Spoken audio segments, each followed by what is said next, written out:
Nation, we are back, and we are going from the John Deere Classic to the Genesis Scottish Open. A little bit different atmosphere this week, a little different location, but a lot of fun to be had.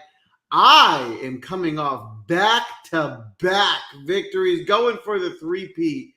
Who is going to take me down? We're going to find out tonight. We have an exciting show ahead of us. Spence, how you doing tonight?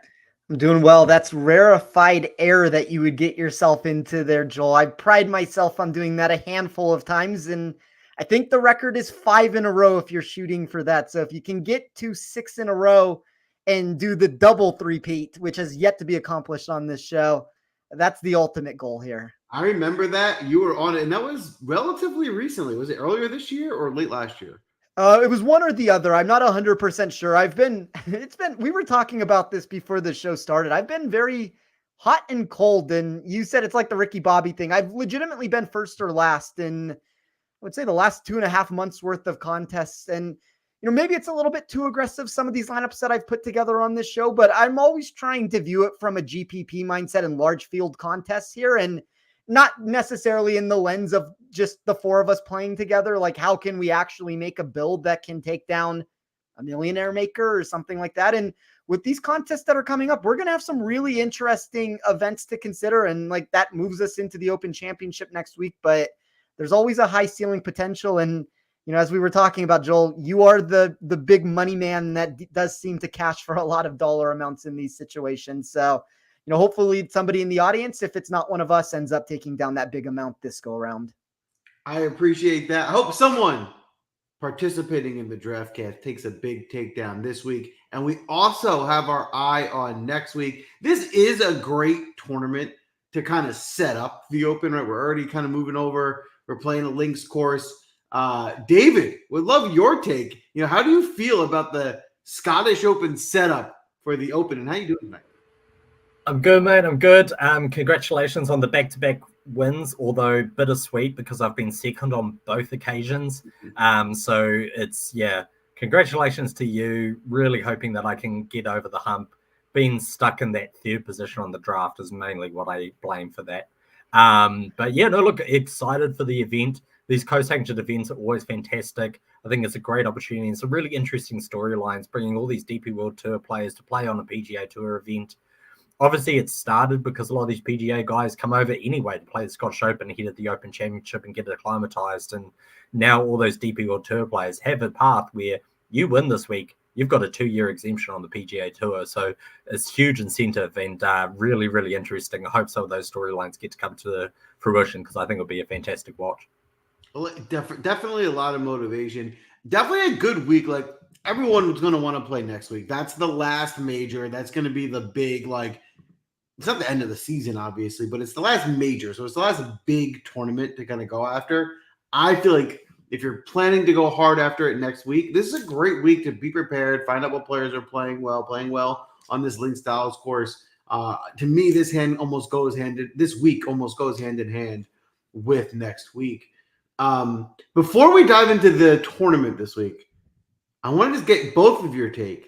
Surprise or not surprise on Keegan Bradley being selected as the U.S. captain for the Ryder Cup?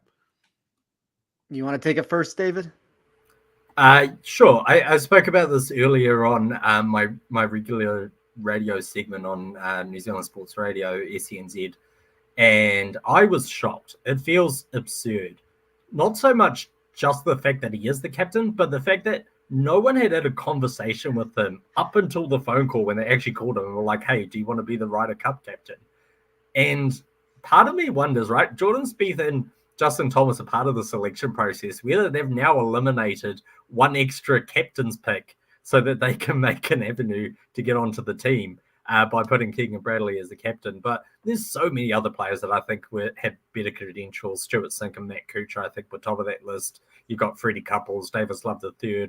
All these guys with more experience, probably better records. I mean, Keegan played in 2 Ryder Cups. He lost in both of them.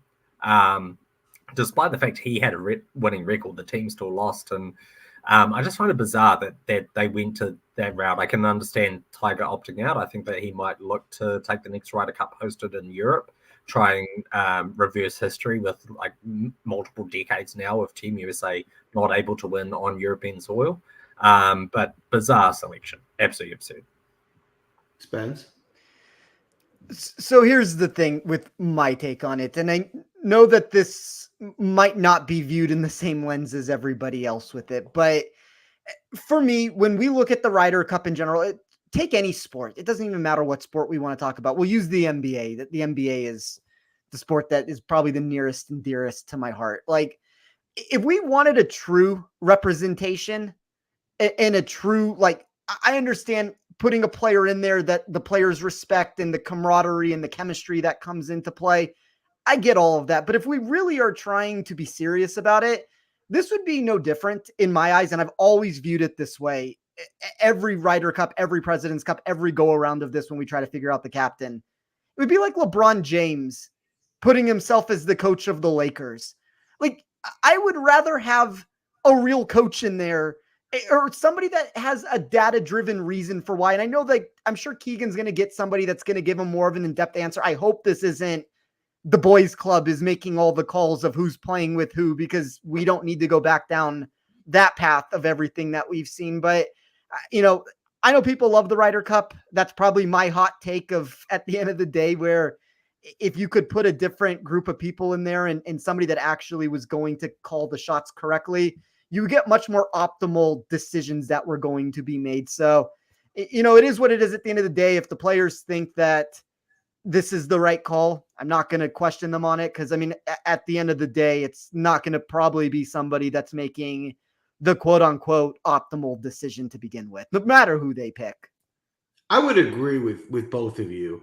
I think for me, it really comes down to, it just seems odd, and it does feel a lot of, you know, the Netflix show narrative playing into him not getting selected and then getting this pick, versus like, this is a position meant to be, and sorry if I'm oversimplifying it, but it's meant to be reserved for a older golfer, probably at the end of his career, who's not really competing anymore, and is like his sign off to captain this team as a way of bringing them up. And Keegan's still very much still competing, and he's not in that stage of his career. And I think that's where it felt awkward, where it felt like there are guys like Stuart Sink and Steve Stricker who are at the end of their careers, and like, how many more opportunities are they going to have for this?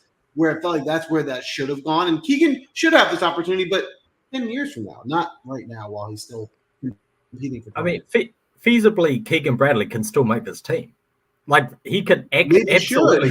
Yeah, exactly. He's playing like somewhat good enough golf. Like, if he strung some victories together, he could qualify. He's only 38. Like, he's got every opportunity to actually make it. And then what happens is he become like a playing captain. Joel's got a fantastic freeze frame at the moment as well, with his usual WD at the beginning of the Draftcast. But look, all things being said, I still think Team USA wins, regardless of what Keegan Bradley does as captain, because Bethpage Black just suits Team USA so much better than Team Europe that I think, like, kind of no matter what, he's probably going to get a win regardless. I don't see how he can like completely screw it up. So regardless of everything else, it's a weird decision, but they're probably still going to win anyway, so it doesn't matter. Yeah, I don't think it's going to matter. And I mean, Zach even said it in the chat with like the LeBron discussion. I mean, look at what LeBron has realistically done in this situation. He's gotten JJ Redick to be the coach. He's put his son on the team, and they're paying him $6 million or whatever the amount actually is. When you have a built-in influence on what is going on, and this is where it becomes interesting to your point, David, what happens if Keegan finds himself in the same exact position that he did last go around, to where he is a fringe selection one way or another? This is where you're like, I'm not leaving myself on the board. Like, I'm going to legitimately be there. And maybe that's what was said to him at the beginning, when I know they didn't have discussions with him, but when they had the discussion, it may have been two Joels on the screen is a wild move there. But I don't know. I mean, it's one of those things where I agree with you, David. At the end of the day, you look at recent Ryder Cups, they're so heavily skewed and weighted. I don't think you can realistically mess it up, although Europe has done a much better job of statistically trying to build teams that fit a course. And I'd be curious to see if they do this this go around. And I guess the problem is if they do you have enough upside to actually get the job and cross the finish line? Maybe. You have some high-end talent and you have some of these lower tiered names to where you're going to need options like a Højgaard's going to have to be better than he's been, but there are options that can fit that course. The main thing is they're going to need lots of guys with long driving distance. And I just don't know if they have enough high-end talent to do that. I think it's a case where they even need to get guys like Adrian Moronk over from Live Tour. And like, you know, those sort of guys need to be performing well and getting some of those strong drivers across. But I love this comment from Zach Jeffers of just Keegan every morning in the team room, like, I'm going in, boys. I just love that. The last thing I want to add on this Ryder Cup kind of discussion before we move off of it is when you think about the live aspect of picking guys, I saw something floated around that Phil Mickelson was being considered as the Ryder Cup captain, which at this stage would have been baffling. Was Phil was dead to golf a year ago. I mean, he was like not being considered, being blasted everywhere. The fact if he would have gotten chosen this year just so quickly after as a Ryder Cup captain, as he's still playing on the Live Tour, would have just been really shocking. You know, obviously the Keegan selection is also pretty surprising, but not quite as much as it would have been if they went with Phil, who was like became arch enemy to golf number one when he moved over to Live and he made those comments that he did. You know, but I think Phil is the more fitting pick from the standpoint of a legend at the end of his career. Like, this is the time where he should be a captain and where he would make sense. But it just, there's so much controversy right now with him and with golf. It would have been hard to actually do that. Did Greg Norman hack the Zoom call to try to get Phil Mickelson in there? Because that's the like wildest statement. I mean, you cannot put Phil Mickelson in there with everything that's happened. Yeah, which it probably would have ended up just being an overall distraction more than it would have been, you know, able to execute on getting a win. Anyway, it was interesting. It'll be a fun year as we get ready for that. But we have a whole almost over a year. We have like 13, 14 months before that comes to fruition. But we have 48 hours until we have this tournament in Scotland going off. So we have a draft tonight. Let's get into it. Before we pull the draft board up, we're going to have a dual course breakdown with Spence and David today on what to look for in Scotland this week. Yeah, I'm going to keep this very short. I'll kick it over to David to talk about comp courses that he had in his mind for how the Renaissance Club is going to play. But if you look at this venue, you get tricky green complexes. That's going to come into effect on most of these massively oversized locations. That's a quirk that Doak implements quite frequently for his venues. To me, though, the one difference here, and this is the one difference maker outside of the weather, that's the weather for me is the nuance factor to where it can be as easy as Bernd Wiesberger's 22 under in 2019, as hard as Xander's win 2 years ago at 7 under. But to get back to the texture of the surface, you get a fescue surface here. So real stagnant feel that players are going to experience on their putts. You're going to be able to be very creative around the green. That is the ability to putt from off the surface. That's the ability to maybe not even putt with a putter in some of these situations. But you add all that together, you got this 3-step process in my model where I was trying to find 3 things at its core. For DFS and all of that, we can add weather in on the back end. It's a very wet venue right now. Try to make the decisions at the end of the day to see exactly what you're going to get for a European style course. But for me, the 3-step process would be length. I do want golfers that can add length off the tee. I looked on putting for similar green complexes that were going to be slower than expected. And then proximity for the course here, that we're going to get just under 70% of its shots that occur from 150 plus yards. So I did a lot of adding those 3 things together to try to figure out where I wanted to be in my model. Spat out a very specific skill set that I was trying to find here, but I'll kick it over to you, David, to talk a little bit about what you think about this course and how you can take advantage of it. Yeah, the most important thing I think I'd say about the Renaissance Club is that it's like links golf light. It's not as stern a test as you'll see at many of these other links courses. It really does need the wind to play tough. And as you mentioned, that Xander Schauffele -7, like there was a weather factor involved.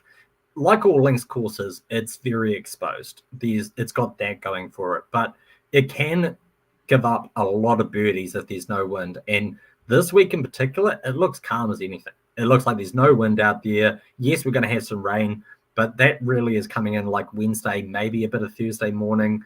And if anything, that's just going to soften the course up. So the keys to links golf, really, it's the ability to control your ball flight. It gives you lots of options. You don't necessarily need this like typical PGA Tour ball flight where it's just like hit as high as you possibly can to try and stop on the green. You can take these low kind of angles of attack into these green complexes just to run the ball up. You need creativity around the green, so short game putting is always key in links courses, and that just comes, you've got a lot of tight lies around these greens, and that means it creates opportunities for creativity. Again, you can hit it with the Texas wedge and putt, or you can do a little bump and run with a 7-iron, or you can do a flop shot, or lots of different options around the green complexes. So those would be the key. I'd say the DP World Tour, the Alfred Dunhill links is a really good comp. It kind of encompasses a multitude of different links courses, but it does tend to be pretty low scoring as well. In terms of the score to win tends to be in that like -20 or lower range. So that's a good one to look at, as well as just general Open Championship form. You've got courses like Hillside. Himmelman's got hints of links course to it as well. And then don't neglect the Scottish Open as well. Bear in mind that this event carried on from 2008 to 2019 on the DP World Tour at this venue, and then switched to being co-sanctioned with the PGA Tour. So you do need to be looking at both of those course histories. And then you've got the Scottish Championship as well nearby at the Torrance course, which I think is also comparable, another low-scoring course. So plenty of options and lots of history. And just as I said at the beginning of the show at the top, I think very interesting that you're getting all these DP World Tour players across, and that does present opportunities because a lot of the US-based DFS players don't know much about these DP World Tour guys, and if you can get an edge, it's likely in some of those names down the bottom of the board. I would totally agree. The edge is to be had having that deeper knowledge of some of these European guys, maybe finding a player or two that other people aren't on that can win you some money. We're going to draft them now. We're going to get into it. We'll pull the draft board up because I will be going first. We will allow a change up this week. We'll let David go second, Spence go third, audience will go fourth. You'll get 2, and then we'll come back snake style. As a reminder, if you are new to the show, if you log in on YouTube channel and get into the chat, you can participate in the draft and draft with the audience. The way it works is the first audience member makes the nominations. The first golfer that is seconded by another audience member is the pick. And then we go for all 6 picks. The only other thing to keep in mind is you do need to make sure you stay within a DraftKings salary. So you cannot just take all the best players. You do have to be able to actually afford your lineup. With the first pick, I'm going to go ahead and take Rory McIlroy right off the board. He is the most expensive golfer, but in my mind, he is clearly the best golfer in this field. He won this tournament last year.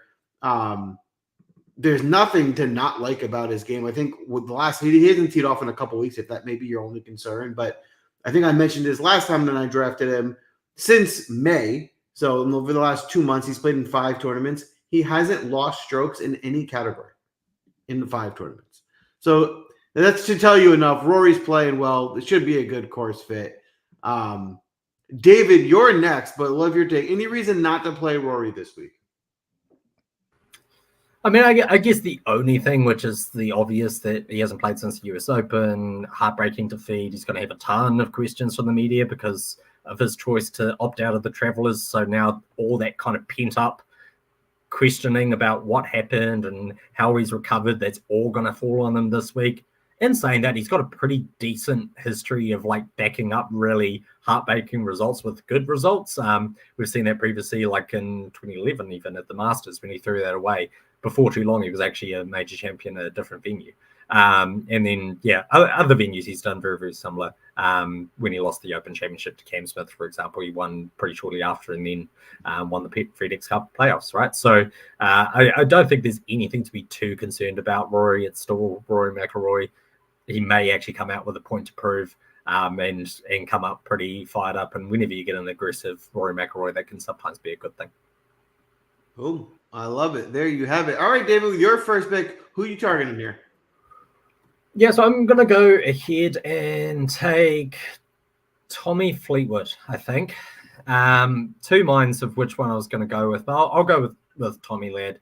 I mean, wouldn't it be so typical of Tommy Fleetwood to get his maiden PGA Tour victory when it's played over in the United Kingdom, outside of mainland USA? Look, he's just got an epic history on links courses. He's probably more experienced than the vast majority of this field. At this course particularly, he's finished 4th and 6th since it's been co-sanctioned with the PGA Tour. When it was still on the DP World Tour, he finished 2nd here as well. The Alfred Dunhill links, he's got a multitude of top 10 finishes, including finishing runner-up there twice. And then the Open Championship, he's finished in his last 6 tournaments, he's finished 12th, 2nd, 33rd, 4th, 10th. So he's got an excellent history at links courses. He's playing well enough as it is. But yeah, look, I like the links experience that he has, and coming in off 4 consecutive 21st finishes, will be there in much stronger company than he sees this week, with half the field being DP World Tour players. Certainly a course fit. Spence, you're up with your first pick, but would love your take. Any interest in Tommy Fleetwood this week? Yeah, I think he's a very safe selection inside of the top 5 of my model. And I'll move this into my selection here, and I'll try to omit some of these names. But when you look at the strokes gained total, as I always tell everybody, I run it over a 2-year running perspective with everything we're looking at here. But you have 2 players in this tournament that are leaps and bounds in front of everybody else. And there are options, and we'll see if it ends up going in this direction where some of these names may fall to me. If not, I will mention them if the audience ends up taking them. But look at a 2-year running perspective here. You have a player that's gained 2.1 strokes gained total per round, a golfer that's gained 1.96, and then your next name would be a golfer that's gained 1.35. So essentially you have 2 golfers that have pushed above everybody else on the slate. And I think there's a third name there that we're missing that we'll get to later in this show. But I'm going to just go the chalk route here. My pushback, and I think it's very close, Joel, is I would maybe make an argument that Xander's the best player in this tournament. And that's kind of the argument that I've made over and over again. I think that they're the big 2. I think that there's another name to consider down beneath there, but Xander graded very well in my model. Number 1 almost across the board in every key metric that I was trying to find this week. I think Xander has a lot of safety, and it's very easy pricing when you look at some of these DP World Tour players that are too far down this board that carry real playability this week. Which the one caveat that I would like to add to that is be aware of ownership. I think people are going to land in a lot of the same spots because of that answer, but there's always ways to get unique and different as we talk about. Well, Xander is certainly playing great golf this season. I mean, he's at the very worst, he's pretty much top 20ing everything. He won here, 2 years ago. Certainly nothing I wouldn't like about the pick. Would love your take, David. Before we get to that, audience, you are on the clock. So we get 2 out of you here. Start getting those nominations in. And while we wait, David, will you be playing Xander this week? Yeah, I mean, look, he seems a no-brainer. Everything's been said. Look, it is a weaker field in a number of different PGA Tour events that these guys have been playing recently. He's coming in very good form. I mean, it's 5 tournaments in a row. He's finished no worse than 13th. That includes signature events. That includes winning a major, includes the 7th at the US Open. Obviously, he's a past champion here as well, albeit in tougher conditions. I guess I'd add that kind of caveat. But he did play here on the DP World Tour as well, finished 10th again, kind of a low-scoring event that year. That was a winning total of 18 under for Minwoo Lee in a playoff with Thomas Dietrich and Matthew Fitzpatrick. He's finished 2nd at the Open as well. So he's always been a type that I've liked on link-style courses. I've tipped him at the Open previous as well, where he finished 15th, sadly, at the Open Championship at St. Andrews. But I do think he has all the facets of the game that you need to be successful at an Open Championship. And kind of take Spence's point as well. I think, like, if you're looking at like the top 2 best players in the world this year, it's been like Scotty Scheffler by a country mile, and then Xander Schauffele could arguably be the second name there. Boom. There you have it. Audience picks are in. 2 solid ones. They went with Wyndham Clark and Colin Morikawa. 2 premier names. Colin's playing great golf. Wyndham Clark, we've seen rise to the occasion at 8,100. Spence, I would love your take. Are you interested in Morikawa or Clark this week? Really like Wyndham Clark, number one in my model when I took the distance plus putting category, rolled it into one category. I'm a fade on Colin Morikawa. He burns me more than a lot of players seems to do, but I recommended this play over in my Discord channel that I have, and I'll give it out here. I don't know if the number's still available, but I thought the Rory discussion that you talked about, Joel, like there's still a lot of playability on him, and there has been an increase in projection for him over a lot of these other names. So Rory was minus 130 over Colin Morikawa in a matchup. I don't normally play these star versus star battles, and I don't normally lay that much juice in a lot of these matchups, but I really like Rory for all the reasons that you talked about at the end of the day. And this was a spot where I thought I could take on Morikawa's profile. So that's the route I ended up going, but I do really like the Wyndham Clark play. If there's a player that's not on my outright card that I'm going to feel regret about, and maybe I shouldn't with the success that I've had on him in the past, it would be Wyndham Clark. I thought that was a very savvy pick by the audience. Interesting. Spence is in on Clark, out on Colin this week. With that in mind, Spence, you have Xander 11-7 to start. How are you following up with your second pick? So I talked about the strokes gained total projection that I had in my sheet. And just for the sake of transparency here, the third name is Colin Morikawa at 1.35. So it's more of one of those situations where I'm just a lot higher on the market with the big name guys. And then all of a sudden you reach this range beneath them where everybody is very close. Like Tommy Fleetwood is right there. And I agree with David's assessment. Like I would rather play Tommy Fleetwood. That would be more of the route that I would be looking to go. Say $400, go in that direction. I was not planning to do this. This is not how I envisioned my lineup starting. The first bet that I made this week was on a golfer that has moved a couple points. And if you want to talk about the one name, and I keep calling it a big three, and I keep not mentioning this player, but the boom potential that this option has from a pure ceiling outlook is more equivalent to what we're getting here with Rory. Maybe not quite as much as Xander, but I'm going to shoot for the moon with this lineup and try to stack the top of the board. I'm going to take Ludwig Åberg at 10,500. Yeah. I mean, I could tell David wanted him. I'll be honest with you. I was planning to take him next too. So I think we all are going to be a little disappointed by that pick. I agree. I would like to get some exposure to him this week. I think he makes a lot of sense for this course, and he's just playing great. At 10-5, I think you were trying to say this, and I totally agree. You can make the argument that Ludwig might be the best play strictly because you get the salary savings to go. If it was all the same price, I would pick Rory and Xander, but with 1,000 off, I don't think there's that big of a gap where it might be worth taking the shot on Ludwig this week. So I certainly endorse it. I like it a lot, David. I saw your reaction. Would love your take. Sounds like you're interested. As soon as Spencer, like within the first few words, was like going back to like total strokes gained numbers, and I was like immediately like just knew he was taking Ludwig, and yeah, disappointed because I didn't think Tommy Fleetwood would make it back to me if I hadn't taken him first there. And I knew that I had to take Ludwig before he got to you, Joel, because that was obviously going to happen. And as soon as the audience didn't take him, I was like, okay, there's a chance here. Might get Ludwig again, might come back to me. And obviously not. Look, I mean, top 5 player in the world at the moment, right? In a field which, as I mentioned, half of it's DP World Tour players. We know that he's got experience on links courses as well, which I think is a real positive compared to a huge number of the other players here. Drives it long and straight. I think that's going to be a real key for him around Renaissance. And yeah, look, upside to the moon. And you're saving such a huge amount of salary versus like Xander Schauffele or Rory McIlroy. And the way he's been playing, he's very comparable to both of those names in my mind. Yeah, the outright answer is really where that lands on. I think based off of that, David, it sounds like you probably have Åberg as an outright pick this week.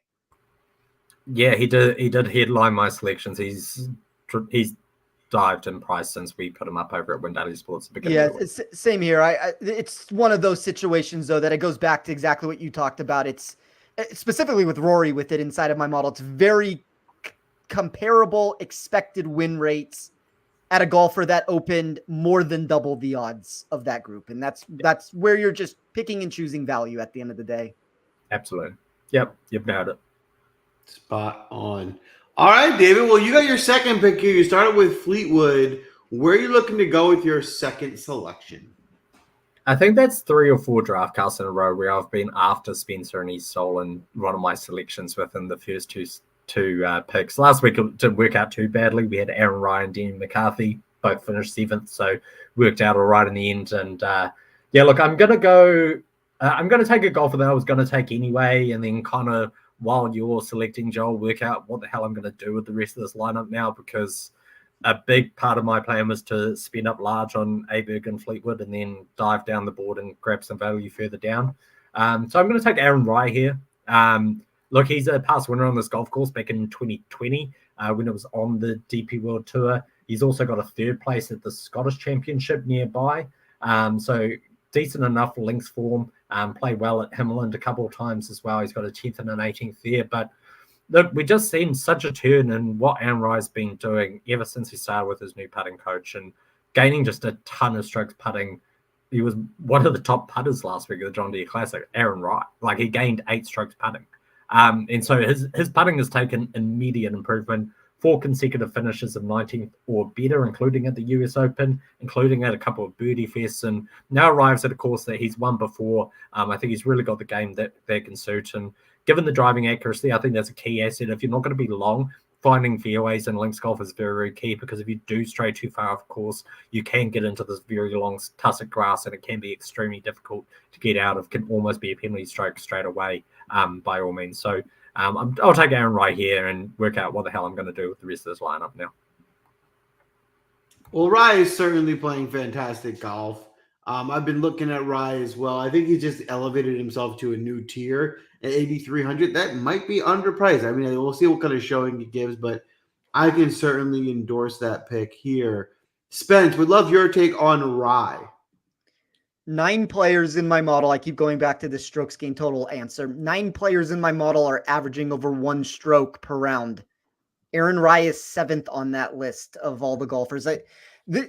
This is one of those spots where the market continues to be too low on him. And I think David talked about it and alluded to all the reasons why that's the case, but you're really seeing it from a statistical perspective, and the market continues to not react. We've gotten the first real bump up from him, I would say, with him getting to 8,300, but I still don't necessarily think it's high enough. Boom. There you have it. It looks like we are aligned on Rye. All right. For me, I'm going to take a defensive pick. I'm going to take someone I think David might be interested in. So it will be a steal. I'm pretty sure it is David's, but I'll be honest with you, you introduced me to him. He had a great year. He's pretty affordable. I like his outlook on this course.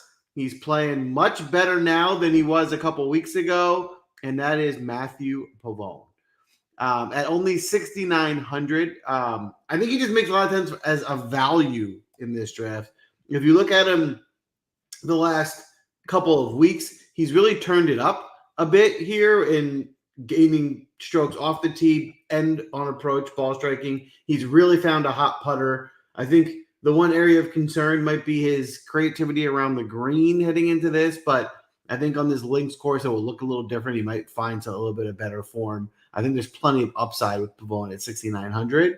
And I'm going to pair him with Benny Ann, who I feel like Benny Ann may have been able to wait on, and he may have come back to me, but I'm going to go ahead and take him now. I was scrambling a little bit. I think there's a lot to like it. He missed the cut at the US Open, didn't play well. It was an extremely tough setup. I think that's excusable. He also just missed a ton of putts there. But if you look past that, he's absolutely crushing his driver. One of the longest hitters. He's finding fairways with it. I think that's going to be a huge advantage for him this week. He's been consistently gaining strokes on approach. I think he'll find that to his advantage here this week. He's gotten you a top 5 already at this tournament. I think there's a lot of to like about Benny Ann's form. I think because he missed the cut at the US Open, he might be getting overlooked by a little. David, I'll ask you, were you interested in Pavone, and is Benny Ann on your radar this week? Pavone will definitely be in my player pool. I don't know if I would have taken him in this draft necessarily, because I think there's a couple of other options around that area that I'm going to tend to go to more, mainly because of his ownership. His ownership's getting up to 10%, but I think that's probably rightly so. I mean, he's coming into some decent form runs again, right? He was 5th at the US Open, and then I think 16th the week afterwards from memory. So like he's got some good form coming in, and we saw at the beginning of the year he stepped up to the PGA Tour just so quickly. He's had a 3rd in Scotland before as well, the Dundonald Links, back in 2017 at the Scottish Open there. So he has had some links form, a couple of top 12 finishes at the Dunhill Links in the last 3 years as well. Benny Arn's really interesting because he's got a good course record here. I think he's been playing decent golf too as of late. And my only question again comes around ownership. Like he's getting about 13% ownership at the moment. Probably another couple of names that I would pivot to, especially in large GPP kind of contests, but just depends on your take here. I mean, Joel's going for the 3-peat, right? Is he necessarily drafting for a team that's going to win a large GPP, or is he drafting a team that's going to beat me, Spencer, and team audience this week and get the 3-peat done? That's the key to this that gets lost in translation. I might be trying to win a large GPP. You put me in that 3-peat territory where there's a chance. I'm trying to beat 3 other people at that point. And I do like the Pavon selection. I think both of them are fine, but I would say Pavon for the price is probably the route that I prefer a little bit more. I do feel like, and you could correct me if I'm wrong here, David, felt like there was somebody else that you might have been afraid, and you get the chance here to take that player. So I don't think I'm spoiling the thing, but felt like there was a name that you thought Joel might be going to. And, I'll let you talk about it if that's the player. If not, maybe that's who I will be taking. Yeah, well, I mean, you've teed me up to name the player, so I mean, I'll probably just name the player. As soon as Joel said, your Ryan. boy, Yeah. I thought that it was going to be Ryan Fox, Yes. right? Like that's like just obviously it was going to be Ryan Fox in my mind. 17th last week at the BMW International Open. He's had a 16th at the Open Championship before. He's won the Alfred Dunhill Links and then finished 2nd when defending. So he's got great links records. His home course here in New Zealand is a links course as well. And he's also had the benefit of an extra week in Europe. So I do think that Ryan Fox has got a lot going for him. He made my betting card at the beginning of this week. His price has dropped since then as well. So one of those advantages of signing up for Win Daily, you get us identifying all those odds that are misplaced at the beginning of the week before those numbers move for you. I'm not going to take him here because it doesn't fit the rest of my draft build, but he was certainly on my radar. And as soon as Joel said your boy, I was like, Foxy's gone anyway, so it doesn't matter. I'm gonna go and take a chalky player that I don't think is going to get back to me if I leave on the board any further. Darling of golf Twitter this week, Tom Kim. Obviously, he's got an outstanding record at this golf course. He also finished 2nd at the Open Championship last year. So let's not forget that he's got the other links form as well in terms of major championship record. And he's turned his game around the last 4 tournaments, really. Like we've really seen him start to come back to the Tom Kim that we all know and expected him to be. Gets to come back to a course where he's got fantastic course history. And as I said, the links to the, no pun intended there, but links to the Open Championship.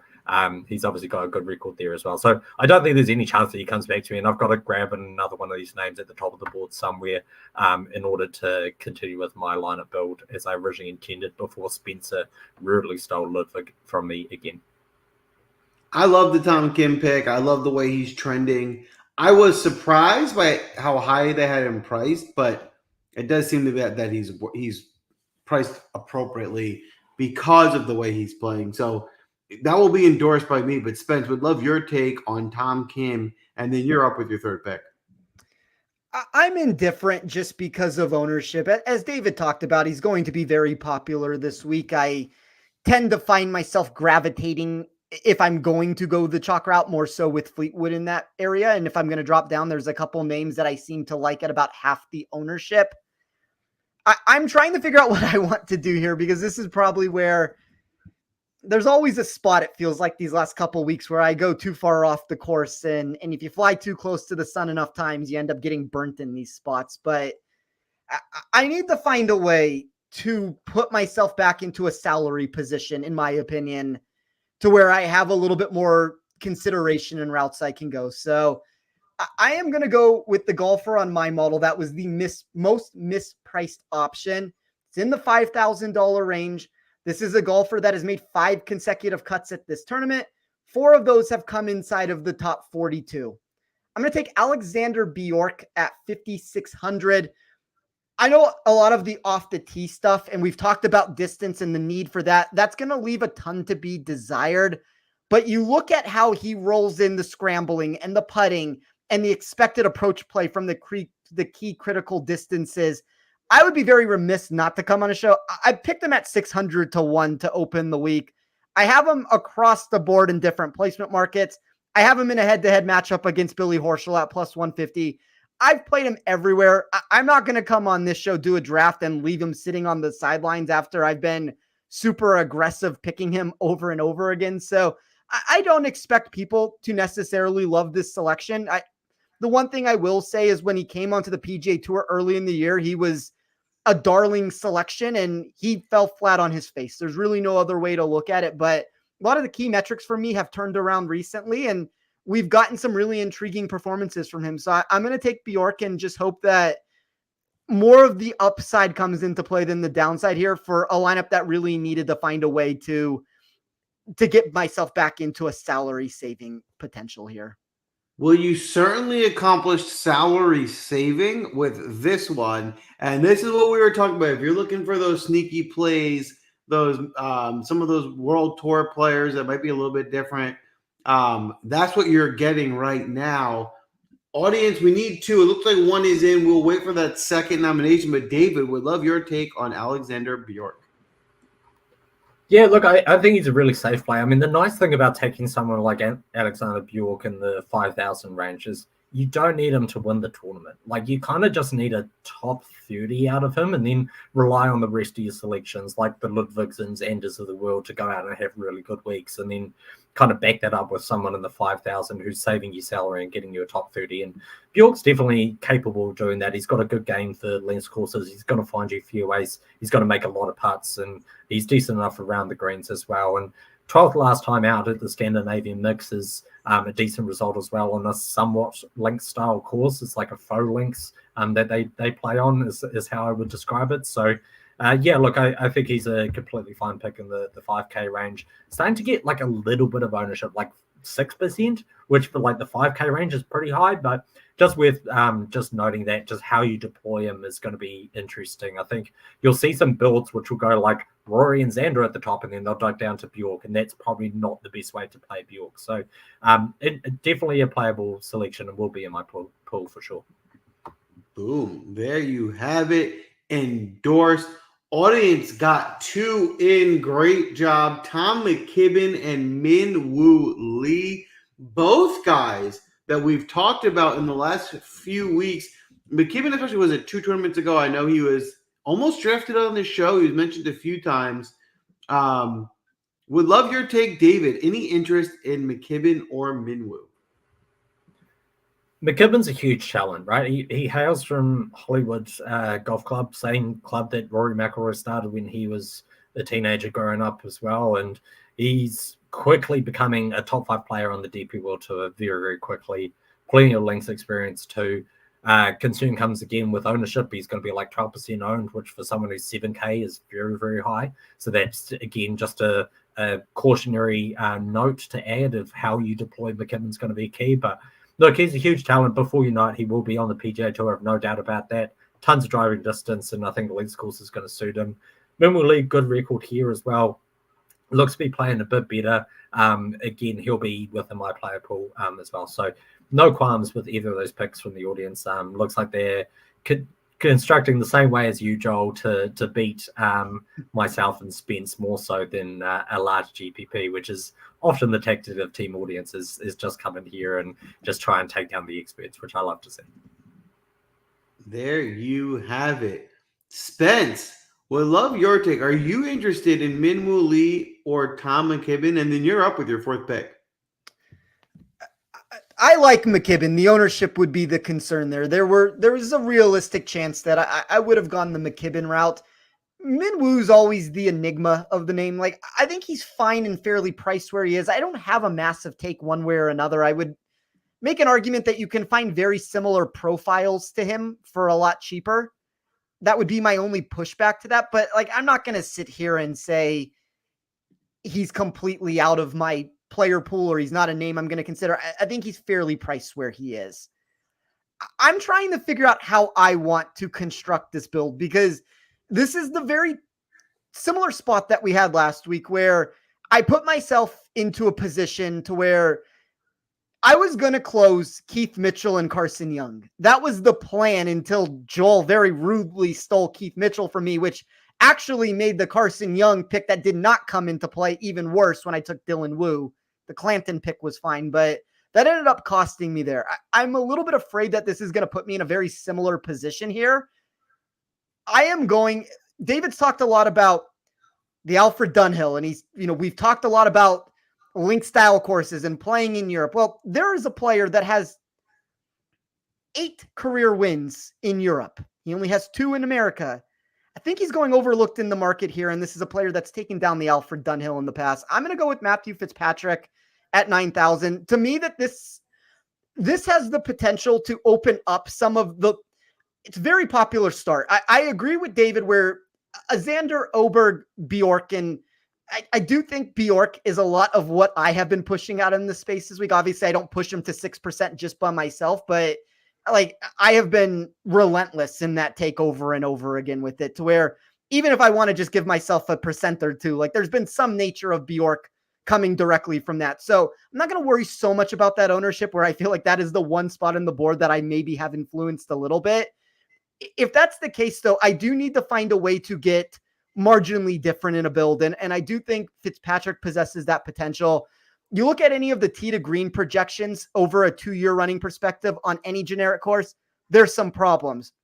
You look specifically for this tournament, he jumps inside the top 15 for me. So right course, right player, right time to kind of consider him at the price where I just think the market has gotten too low on him for him getting a European event here. And if we can get this into the 12 under, 13 under range, I think that would be the question I would have for you two. Where do you think the winner actually lands here? The closer we get to that territory of 12 to 14 under, I think Fitzpatrick carries legitimate win equity there. Wow, there you have it. The pick is it, and Spencer doing an interesting job with value, because he has one pick with value, but he's going to have to find a way to get creative with his last 2. David, would love your take on Fitzpatrick this week. Well, first, Ludwig stolen from me. My alternative route involved taking Matt Fitzpatrick as the backup. So second steal now that I've experienced at the hands of Spence in this draft. Look, Link's credentials are great. He's probably playing a lot better than people give him credit for. I think he's had a couple of middling finishes on courses that don't necessarily suit him, and he's started to play better at the courses that do suit him. So we're starting to see some trends in that direction, and obviously a winner at the US Open, but also won the Alfred Dunhill Links, and plenty of links for him to go off when it comes to Fitzpatrick. So I'm going to have to really start to work out. This could be another case where I leave $3,000 on the table now. All right, well, you're up. You got an opportunity to show us what you're thinking. Who are you looking at with your 4th pick?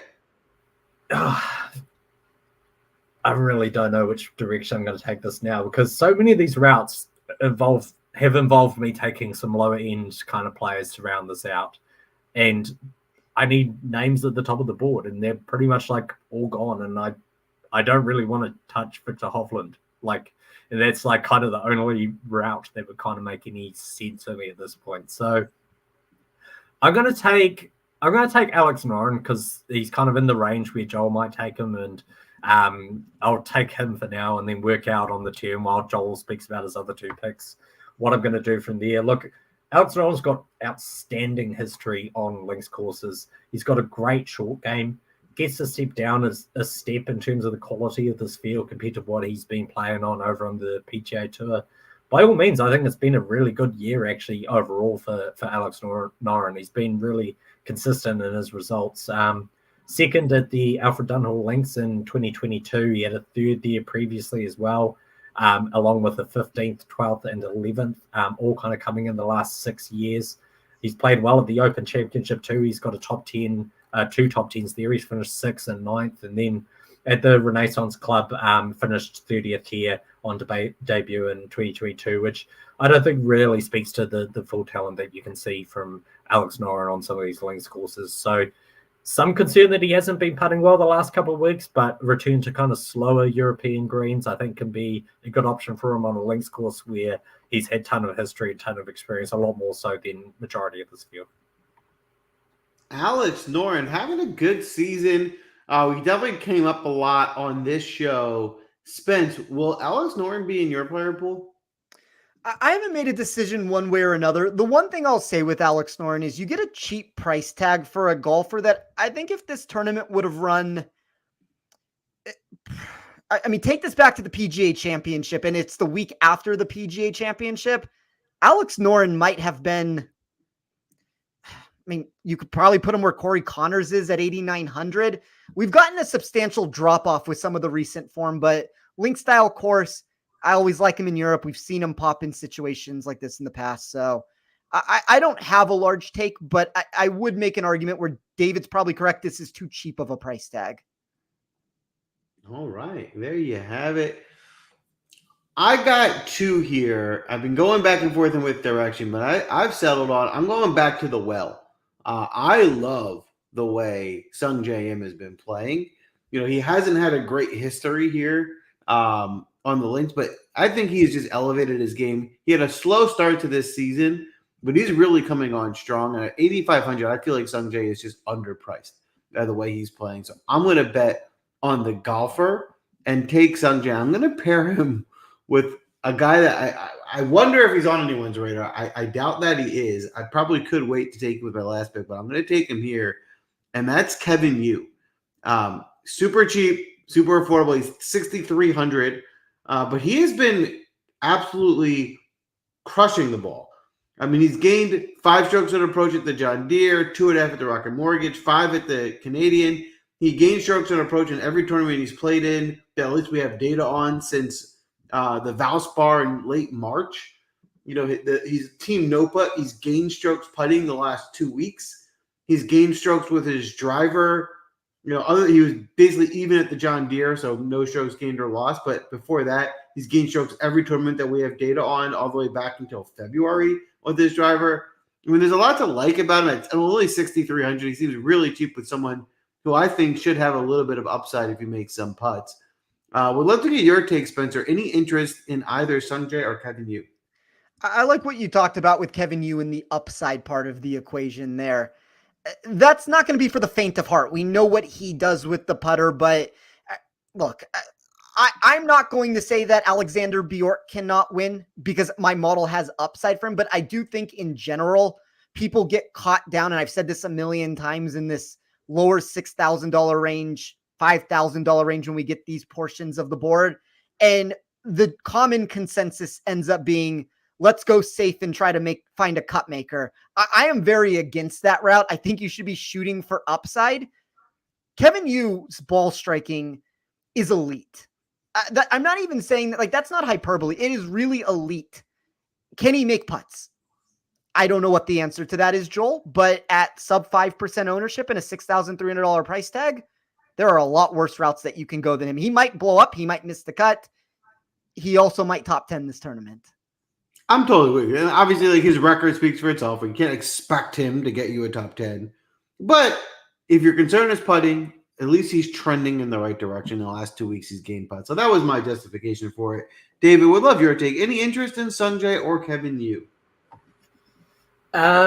Probably not on either, to be absolutely honest. Sung Jae's had plenty of opportunities on links courses and really hasn't shown enough for me to really kind of put aside any fears I have that it might not be the best style of golf course for him. And Kevin Yu played here once and lost 6 strokes putting in 2 rounds. So that would be my concern, is that the bad putter kind of comes back for Kevin Yu. On a golf course he struggled to putt on the one time he did play it, and he's never played the Open Championship either. So we're kind of flying blind a little bit on Kevin Yu, because I agree that the overall form seems to be improving. The putter seems to be coming back, is driving a lot of that, and just my concern would be that the one time he did putt, he reputted like just absolutely dreadfully. So that would be my concern. Fair enough. Well, you got your 5th pick here. Who do you like? Well, I really like Matt Fitzpatrick and Minwoo Lee and Ludwig Oberg, but all of those have been taken from me by just dreadful steals by Team Audience and Spencer again. So I'm going to go and take Brian Harman here. Obviously coming in off ninth place last time we saw him at the Travelers Championship, and we've seen him string some pretty good results together. Obviously second at the TPC Sawgrass at the Players as well. During the year be the highlights of his season thus far, but he's obviously a defending champion at the Open. He had a 6th and 19th before that. He was 12th here last year as well. I probably would have preferred to have been able to take Matt Fitzpatrick here. Would have allowed me to round out this lineup the way I wanted, but I can't. So this is the route I'm going to go. I'm laughing because I was literally looking at Brian Harman as you said his name. So I was like, oh, interesting. Thinking alike on that one, but I certainly understand the pick. There's someone else in that range I'm targeting, but I will have Brian Harman in my player pool this week. How about you, Spence? Are you interested in Brian Harman, sorry. I'll ask you guys this question. What ownership do you have on Brian Harman? I have 9.5%. I'm lower than that. I've got 7.5. I'm in the middle. I have 8. I am shocked that he is 8% owned. Early in this week, I was anticipating with all the coverage and the buzz that seemed to be hitting him that he was going to be 15, 17, 18%. Like, I'm pretty floored that he's 8%. I think he's a really savvy play. He's inside of the top 10 of my model. That probably would have been, if I was in David's position and like Fitzpatrick would be the number one choice, obviously, because that's where I went. If I found myself needing a backup, I would have gone the Brian Harman route. I think it's a very savvy pick, and maybe the upside around Fitzpatrick is ever so slightly better, but really from like a floor standpoint, they're very similar in my model. Boom. There you have it. Pick endorsed. Looks like some ownership upside as well. All right, Spence, you got your 5th pick here. You got about 6,600 per pick to go. Who are you targeting? So I'm going to try to open this up for myself one last time here. It'll give me a couple names. I can be fine with one or the two routes with it and live with it. But I'm going to take Sam Stevens at 6,200. When I talked about Minwoo Lee, I like Minwoo Lee this week, but I think Minwoo, Davis Thompson, Sam Stevens, they all have very similar profiles of what I was looking for in my model. And that's not meant to be a detriment towards Minwoo's playability or Davis Thompson's playability. I mean, if anything, that kind of just says that that's the skill set that I'm looking for. But for Stevens to be down at 6,200, I've made this argument countless times so far this week that switch his result. And I know that's a big ask when Davis Thompson has just won a tournament, but switch his result with Davis Thompson. And I think you're probably in the spot where Stevens is 7,900 and Thompson wouldn't be as low as 62 with some of the upside he's had, but you'd get a golfer that's much more expensive. So I bet him to come top 40. I do think that the upside is a little bit better than the perception of the market seems to think here. And I've obviously found myself in this position right now. And there are, I guess I'll wait to say names just in case I don't give one of them to the audience and I can actually make a decision here. But there are options that are very playable in that $7,000 range. And it puts me in that range to where it gives me a couple names to consider from that and down. I think that's an interesting pick. I'll be honest, he wasn't on my radar heading into tonight, but looking at him now, hearing your justification, I think you're right. At 6,200, there's certainly upside. He's worth taking a shot on. Audience, we need 2 from you. It looks like 1 is already in. Great job. While we wait for the second, David, how about you? Are you interested in Sam Stevens? Sam Stevens is one of a number of interesting names where we have no idea whether he's going to love or hate links golf because he's never played on it. However, over the last 3 months, he's ranked 16th in this field for putting and 16th in this field for around the green. And he's got tons of driving distance as well. So that's kind of the base recipe for being good at links golf is you're going to need to scramble at points and you're going to need to putt well. He ticks both of those boxes, which I think is a positive, and he's got driving distance as well. So curious to see how he goes because we haven't got any history on links courses whatsoever. And I think it's the kind of dart you can throw on a GPP at very low ownership, and if it hits, you can get a ton of leverage. So I think he's an interesting play. I love it. Audience locked in, and they are leaving a decent amount on the table. Vic Perez and Bobby Mack. I thought Bobby Mack is an interesting one for this week. Would love to get your guys' take on him. We'll start with you, David. Are you going to be playing Victor Perez or Robert McIntyre this week? I think Perez is really interesting. He's won on link style courses before, and he's got a good history. Obviously on those type of courses, he won the Dunhill links in 2019.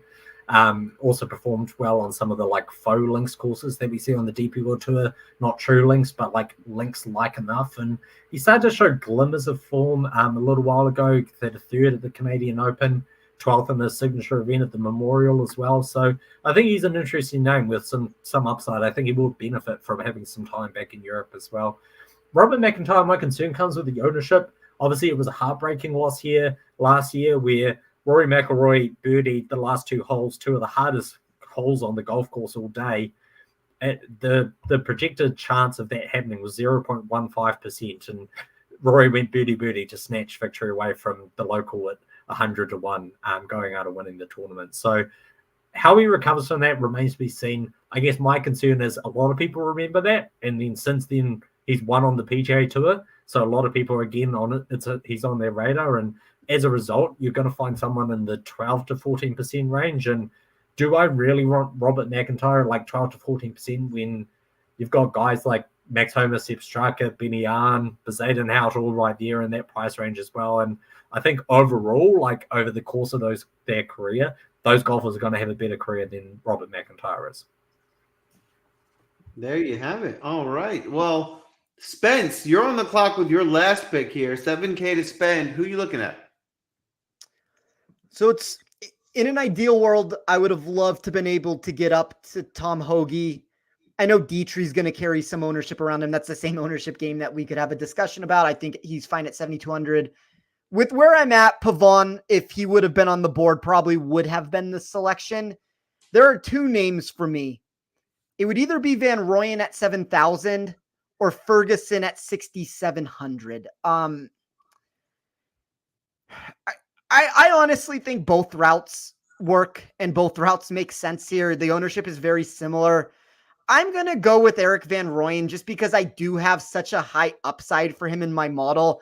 He's one of those boomer bust candidates at $7,000 to where the floor is really low. I'm going to be able to create leverage with the percentage that we have at sub 6%.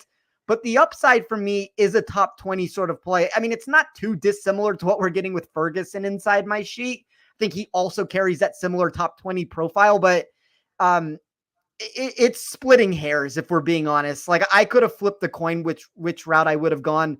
I'll go in the direction since I have a bet on Van Rooyen to come top 30 at plus 225, but you could sell me in either direction if I'm being honest. EVR it is. Will he show up this week? I don't have him on my player pool. I think I would prefer Van Rooyen more in a smaller tournament as a safer play than I would for the upside, but would love your take, David. Are you interested in Erik Van Rooyen? Yeah, look, I can make a case for him. I think the interesting thing is that when this tournament was just a DP World Tour event, he played it twice, finished 14th and 6th. In both of those instances, he's had two top 20s at the Open Championship as well, just quietly. Of some concern is that he did a lot with the putter when he finished 6th at the Rocket Mortgage, and he's lost on approach in his last two tournaments. That'd be the question. And I guess an interesting route that Spence could have finished this was rather than going Stevens Van Rooyen, he could have gone like Laurie Cantor, who just won recently, and then Ryan Fox, which would have been an interesting way to maybe round it out as well. But I don't mind the route whatsoever, because I think if you were drafting for a large GPP, which is kind of the purpose of the Draftcast, I mean, Joel and audience have taken different routes to that this week and getting aggressive, just trying to take the title. That's fine. But yeah, if you were building for a large GPP, Stevens and Van Rooyen, I think you're getting a bit more leverage compared to perhaps the low counter Ryan Fox route. David, I took Kevin Yu. I got to get some credit. All right, David. You got one left, 6,300 to spend. Who are you targeting with your last pick? I took Kevin Yu. There's the best response that you could possibly do. I could take Laurie Cantor here. He's worth considering, I think. But I just want to talk about Matthew Southgate. So I'm going to take Matthew Southgate with my last pick because he's someone that basically nobody's going to have heard of, and he's not going to be played whatsoever. I'd be interested in your guys' ownership number on him. I have it as very, very low single digits, around like 3%. He comes in here. He's just finished fourth at the BMW International Open. Not a golf course that I typically would say is a Matthew Southgate course. Before that, he qualified for the Open Championship. So again, you're playing on a links course. You've got to complete 36 holes.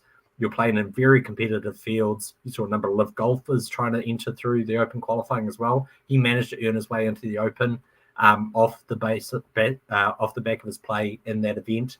Last year, he finished second at the Alfred Dunhill Links. He finished second there in 2019. He's got a 9th and a 4th at Himmerland and a 10th there as well in his record. And then back when this was on the DP World Tour in 2020, he finished 9th here as well. So there's just a ton to like about him. He's a real links specialist, and he's just finished 4th on a course that I would say is not his style of golf course in general. It's more of a parkland style course, coming in off making his way into the open field, obviously, as well, and just carrying a ton of momentum on a golf course that I think is actually a lot more suitable for him. And you're getting him at no ownership, and no one in the States is really going to know about him. That is why you tune in to find the sneaky plays. And David, correct me if I'm wrong, I believe you've drafted him before on this show. I might have actually. I might have drafted him at a previous Scottish Open. I don't think he made the Open Championship, but from memory, last year he was the last into the field. Somebody dropped out, and so he made it into the field. And so there was this added benefit of one, he was coming in at absolute min price.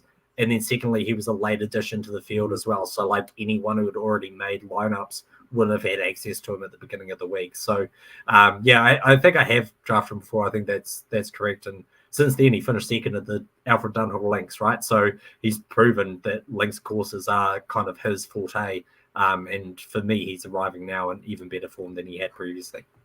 Very, very interesting there. For the last pick on my end, I'm going to go ahead and use up all my salary and take Justin Thomas. Justin Thomas is not someone who's going to blow you away with links history and playing great on these courses. That's not why I take him. I think he might be getting overlooked a little bit. He is striking the ball much better. His form, it seems to be on the rise. He has 3 top 10s since April in his last 6 outings. He's definitely captain of or firmly on team no putt right now, but he gained a stroke and a half putting last week at the Travelers, or his last time out at the Travelers, better yet. I think, the form that Justin Thomas is in at 8,800, I think you do get some upside with him this week. So I'm going to go with the golfer rather than the course fit. I think he can produce a solid week. That's a wrap for the draft tonight. Don't forget, smash that like button. Give us a follow. It goes a long way. We are not done yet. Before we get out of here, we do have some first-round leaders to give out.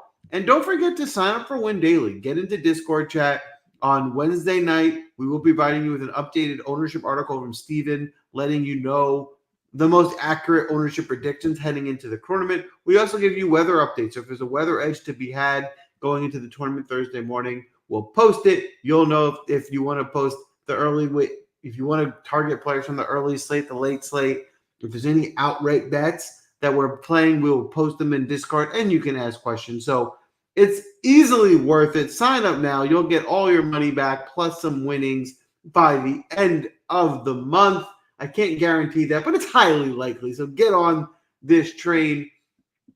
For first round leaders, see us dropping in the chat. We appreciate you. See us, Card, Vic, Max. I assume that's supposed to be Minwoo, Bobby Mack, and Pavone. I like it. I like the CF first round leader card. David, you're laughing. What I miss? I just like to see us turn them into Max Woo instead of Min Woo. At first I thought it was Max Homa, right? Max Homa, but then the Woo, so like that's probably Min Woo.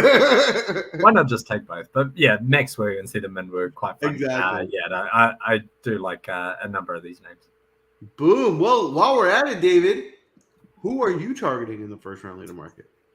Yeah, so I've got 6 this week, but they were all longer than 40 to 1, and majority of them are longer than 80 to 1. So taking some real darts on a course that can be pretty volatile in its nature, as a lot of these links courses are. So the 40 to 1 selections, Tom Kim, as I said, he's in great form. We know he can get absolutely sizzling hot with his putter, and then he's coming into a golf course where he's got really fabulous course history. Been in contention both times that it's been held here as a PGA Tour sanctioned event. The longer shots, I got Alex Noren at 80 to 1, Jordan Smith at 90 to 1, whose putter finally looks like it's heating up, Kurt Kitayama at 100 to 1, Laurie Cantor at 110 to 1, and then Matthew Jordan, another link specialist, top 10 of the Open last year, grew up at Hoylake, his home golf course. He's 125 to 1 to be your first round leader. Boom. I love it. Spence, how about you? Who's on your first round leader card? So I will add anything to the Win Daily Discord and inside of the roundtable article that we do once I do have a play. I'm going to take my 30 seconds that I have here. Just going to pose a question here. And this is to both of you. What do you think Joel's aggregated ownership percentage is on his build this week? This is according to my model. It doesn't mean the numbers are correct, but I was curious to see. As an added together, a total number? Yes. Okay. David, I'll let you go. I've got to factor in the fact that he did take Kevin Yu. And I'm giving Joel a hard time, but he did take Kevin Yu, who's going to be like 2%? I have him a little bit higher than, the point is proven that he's still low. I have him a little above 4, but yes, it's going to lower the percentage a little bit because of that. Maybe 75%. Joel, what do you think you did? I'm doing some math. Hold on. So I'm going to say... Joel's running a full freaking model at the moment to calculate what his ownership's going to be. Well, I wanted to actually do some math, so I had a number. So I'm going to say 57. Well, if we're playing prices right, or prices right rules, you would be correct, Joel. If we're playing closest to the number, Dave would be correct. It's 70.68%. I don't think that that's a bad percentage. Like, if you're at 70%, that still has playability, and it probably is where Justin Thomas, like, I only have him at about 10.5%, and Kevin Wu pushes it down even further at 4%. So, the other 4 names ended up being 56%, but I don't even think that that's that egregious with it. So I start worrying when we get into if you're at 90, 100, 110%, we've gone in the wrong direction on GPP contests. Exactly. I look at it also as like, I don't want to have a lineup that's duplicated, but I don't mind if I'm playing a lot of popular players. I don't want to be at such a high percentage where it's going to be multiple times that it's the same lineup is played.